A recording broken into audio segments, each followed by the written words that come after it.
Hi, and welcome again to another edition of Market Analysis for today, Thursday, December 19th of 2024.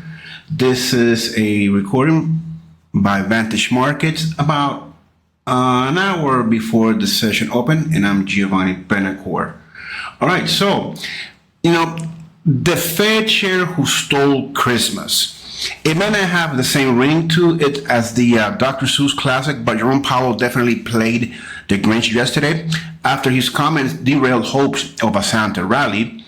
His statements made the rubber band snap and the market was caught off guard. So much for a Santa rally, right? Well, the Fed sent shockwaves through markets on Wednesday with a sobering outlook for rates and inflation in 2025. While we may be at the start of the correction, this is no time to panic. Ultimately, the central bank has lost confidence that inflation will trend down to 2%. It now estimates inflation reaching 2.5% by the end of next year and 2.1% by the end of 2026. As a result, it only sees a half point worth of cuts in 2025, down from a whole point in September. However, Powell mentioned many times in the news conference that GDP growth has surprised on the upside, and that's good for equities. Is bad for bonds. This raises the question: do you say this is a dip, here's an opportunity, or do you say that is going to be a bigger dip? You can argue that there was a lot of trend followers, a lot of momentum players. I mean, they were on the train running up Tesla, many of the other Mac 7. That's not a healthy situation. All it takes is a little negative knock and they jump off the train, which we saw part of it yesterday. So let's dive in and speculate today's market fluctuation. So we see here that yesterday's drop was tremendously deep. But one thing that does catch my attention is how the market happened to found its bottom right at these levels where we saw a volume cluster, a coughing, a congestion, a consolidation stage previous. And will this be enough? Will this be enough for the market to actually just come and say, yep, this level is going to be where we are going to turn around and dive back into all-time highs or previous highs? Well, we did open with that tiny little bit gap, okay, in the Nasdaq. So will that be enough? Or will it just be like a dead cat bounce and just continue its fall? So as a correction, one thing that you want to take into consideration is that you grab the highest point, in which in this case is that all-time high made on Tuesday, and that high on our chart was 22,423.53, and then you multiply that by 10%, okay?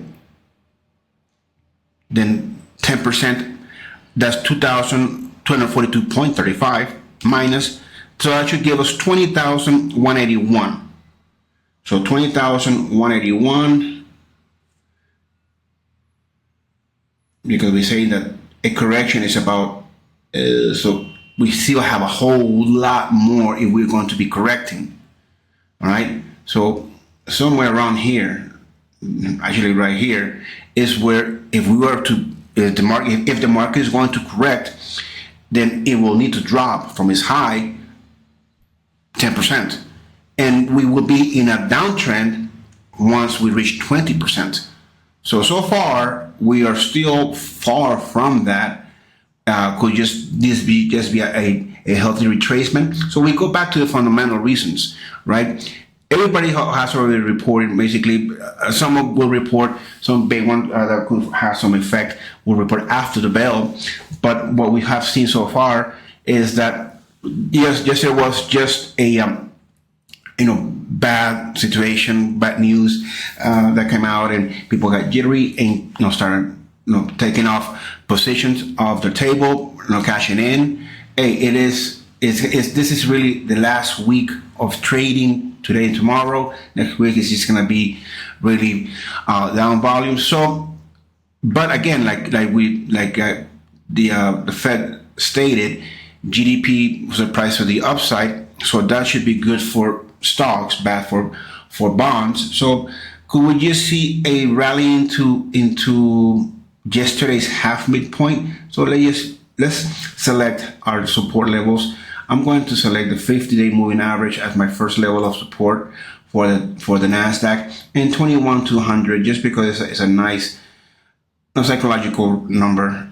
And also right around this level, as you see here, we are right above that cluster that we just actually right below that cluster that we figured out. I mean, we could have used a 20-day moving average as, let's just use a 20-day moving average better as our first level of support. Then our first target, 22,000, is where we want to take a look at. And then there's the upper Bollinger Band as our second resistance level. So let's see if we are in for a nice reversal into the green or not. So here we have the S&P, which had a lot more of a dip than the Nasdaq. So therefore, let's just, and we are, right now we are right around the 50-day moving average. So as for support, let's just go back and take a look where will be our previous low from yesterday, and the biggest lows will be this one right here. So let's just use that as our second level of support, and then our first level of support we can use 5,900, which is like jumping at us. Markets almost came to it yesterday. And then as a resistance, let's use, as usual, the 20-day moving average. And then after that, we could just select this level right around here, because it touches the most candles, okay? And we're not as tight, too close to where our first level of resistance is. So let's use that. Then the Dow opened with a much more higher gap up. Okay, so this could also be meaning that as people have been entering short positions and continuing to add on to their positions, and with that dip yesterday, well, all of those short positions became very profitable, and in order to come out, you need to buy it back. So that this could be one of those reasons, but it is a very substantial gap up. So I am going to just say that most likely we are going to continue that momentum to the upside as the USA session open. So I'm just gonna use yesterday's low and right around 42,600 as my first level of support, and resistance. The first level is just going to be 43,400, and then I'm actually just going to leave that there. So let's see if that would be the case. So speculating that the market will rebound today and close in the green. Let's see if that's the case.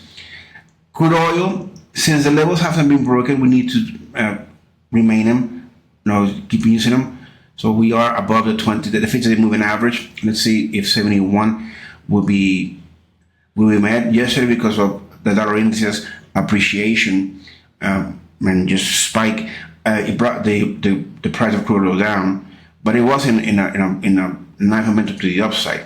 So I'm still favoring long buying that. Nat Gas is a bit different of a story. Even though today we have come up and fluctuated above our resistance level, obviously, like I said, we haven't broken it. But let's see if we continue. Then the support, we need to update it because obviously we're too far away from the market. So this is going to be that 320 in the 20-day moving average. So still being long, being bullish with Nat Gas. Gold, well, we saw what happened. Obviously, that momentum to the downside had been met. In gold today, will we see a recuperation, a run to the upside? So I'm just gonna leave 2620 and 2642, which is basically the 50-day moving average, as my level of resistance and the same level of support that we have here. So I'm not gonna move anything like that. And yeah, gold opened with a little gap down. It has been closed with a market fluctuation to the upside. So let's see if this rally will continue as the US session opens. Then we have silver that has more of a downtrend scenario. So we have fluctuated below the $30. Let's see 29. So let's use that as our first level of support. 29 would be our point, and from here we can take a look back and see where we could find some levels that had previously given us that support, like previous resistances.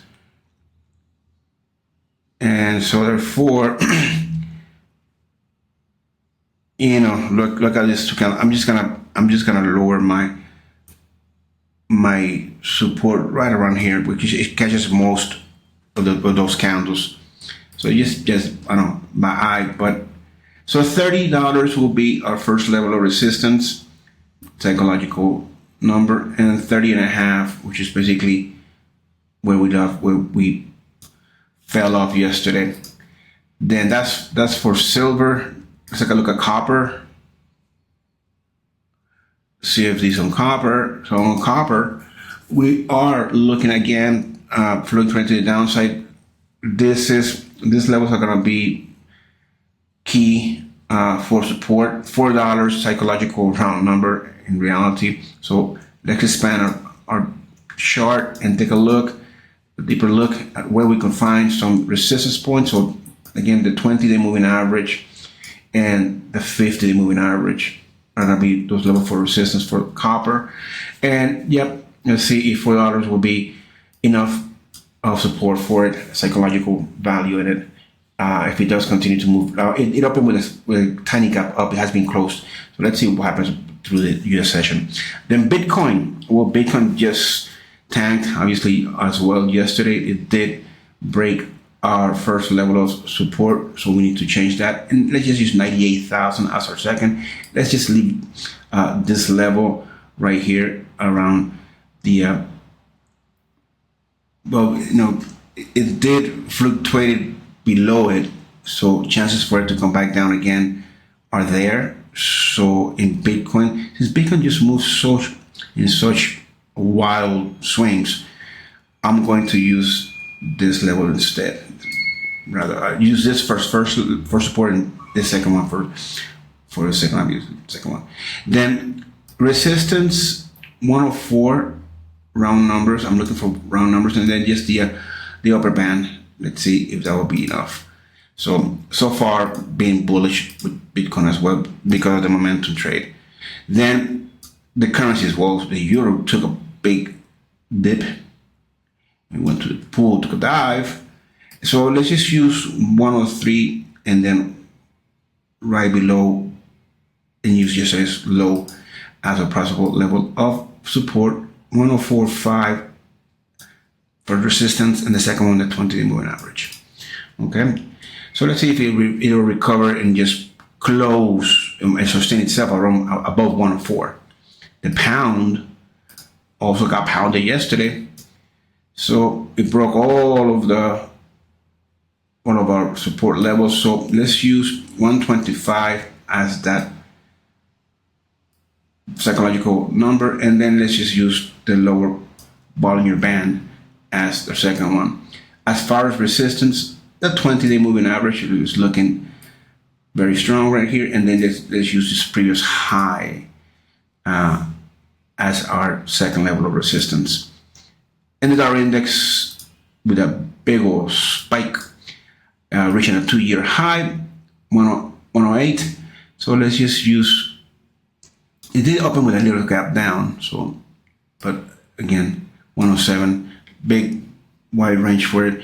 As it continues to move lower, we'll see an increment or a recuperation in commodities and currencies. That's it for me today. Have a great trading day, and I'll see you tomorrow.